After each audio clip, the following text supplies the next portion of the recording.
आजच्या मिनी ब्लॉगमध्ये तुम्हा सर्वांचे खूप खूप स्वागत आहे। तर आजच्या मिनी ब्लॉगमध्ये आज आपण पुण्यामधील मेट्रो पाहण्यासाठी जाणार आहोत। असेच नवीन नवीन छान छान मिनी ब्लॉग्स पाहण्यासाठी चॅनलवरती नवीन असाल तर सबस्क्राइब करा।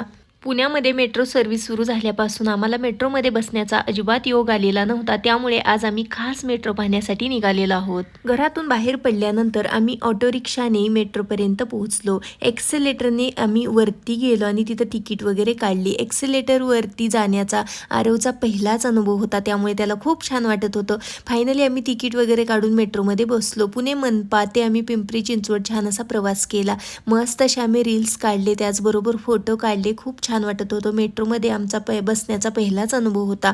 मेट्रोमध्ये बसून झाल्यानंतर आम्ही शनिवार वाड्याकडे गेलो, पण तिथं शनिवार वाडा बंद झालेला होता, कारण 5 वाजून गेलेल्या होत्या। पुण्यामधल्या मेट्रोमध्ये आम्ही पहिल्यांदाच बसलेलो होतो। आरवला पण खूप छान वाटत होतं। खूप सारे फोटोज रील्स काढले आणि आम्ही घरी